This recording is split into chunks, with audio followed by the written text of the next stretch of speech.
Hello students, चलिए start करते हैं एक नए डाउट के साथ। ये जो डाउट आया है इस क्वेश्चन में, एक बुलेट है जिसका मास 10 ग्राम है। ये 150 मीटर पर सेकंड के स्पीड से मूव कर रही है और जैसे ही ये एक वुडन ब्लॉक में टकराती है तो टकराने से इसकी वेलोसिटी धीरे धीरे धीरे धीरे डिक्रीज होगी और एक कंडीशन पे जाके ये स्टॉप हो जाएगी। मतलब इसका इनिशियल वेलोसिटी तो 150 मीटर पर सेकंड है, but after some time it will be in the condition of rest, मतलब कुछ देर बाद ये रुक जाएगी। तो इसका फाइनल वेलोसिटी कितना हो जाएगा? 0 मीटर पर सेकंड। अब यहाँ से 150 टू 0 तक जाने में ये कितना टाइम ले रहा है? 0.03 सेकेंड। और इसका मास है 10 ग्राम। सो ग्राम को हम केजी में कन्वर्ट कर लेंगे, 10 into 10⁻³ KG by using this formula. ये हमारे पास गिवन डाटा है। इस डाटा की हेल्प से हमें फाइंड आउट करना है कि जब ये स्ट्राइक करती है वुडन ब्लॉक में तो कितनी दूर तक पेनेट्रेट करेगी और रुक जाएगी। मतलब यहाँ से यहाँ तक का डिस्टेंस s, और इस बुलेट को, ये तो हो गया एस भी हमें कैलकुलेट करना, और इस बुलेट को रोकने के लिए ये जो वुडन ब्लॉक है वो कितना फोर्स लगा रहा है उस फोर्स को भी हमें कैलकुलेट करना है। तो चलिए स्टार्ट करते हैं। तो सबसे पहले हमें फाइंड आउट करना पड़ेगा वैल्यू ऑफ एक्सेलरेशन। तो एक्सेलरेशन की वैल्यू फाइंड आउट करने के लिए हम फर्स्ट इक्वेशन ऑफ मोशन का यूज करेंगे। वो है v is equal to U plus A T. v की value known, u known, t known, तो a हम निकाल सकते हैं। What will be the value of a? देखिए, ये u को यहाँ ट्रांसफर करेंगे तो v minus U is equal to A T. Now a is equal to v minus U divided by t। बस वैल्यूज रख दी।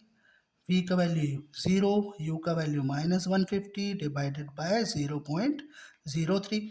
तो ये हो जाएगा -150 डिवाइडेड बाय 0.03। ये डेसिमल हटाया, 100 से मल्टीप्लाई कर दिया। 3 1 जा 3, 3 5 जा 15। तो ये हो गया 50 into 100 is equal to -5000 metre पर सेकंड स्क्वायर। ये आ गई वैल्यू ऑफ एक्सेलरेशन।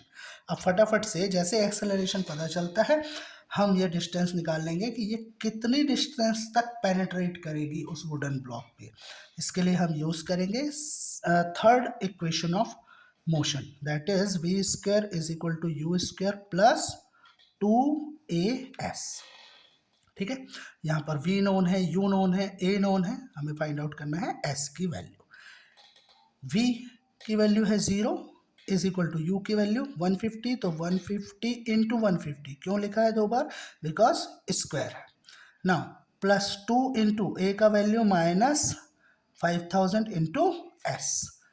अभी आ जाएगा 0 is equal to 150 into 150, 15 into 15 225, 1220।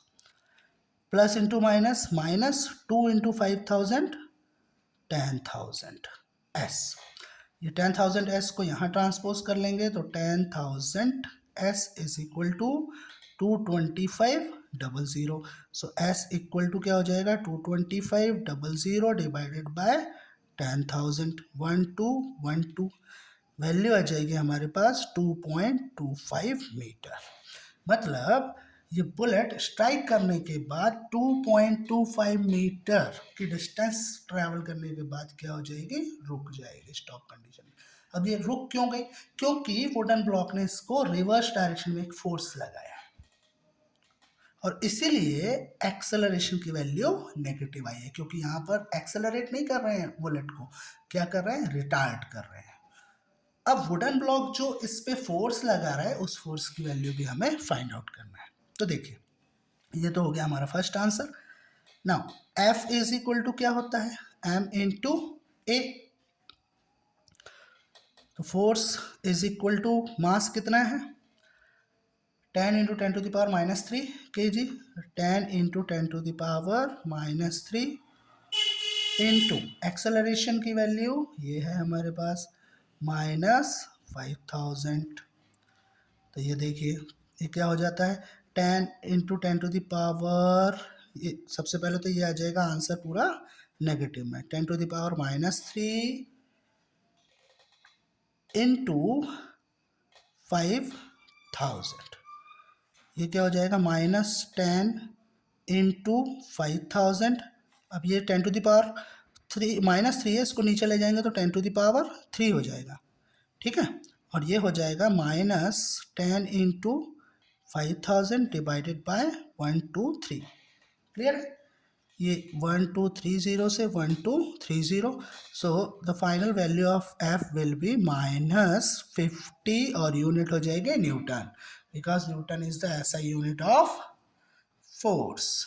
Clear है ना।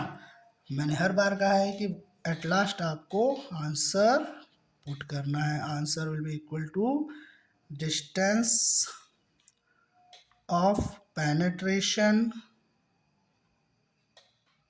इज इक्वल टू कितना 2.25 metre and force exerted by wooden block is equal to -50 newton. Minus क्यों आ रहा है, क्योंकि फोर्स की जो डायरेक्शन है is in the opposite direction of motion of bullet. Clear है, तो ये सॉल्यूशन है, सॉल्यूशन को देख लीजिए, क्वेश्चन सॉल्व करिए, पढ़ते रहिए, आगे बढ़ते रहिए।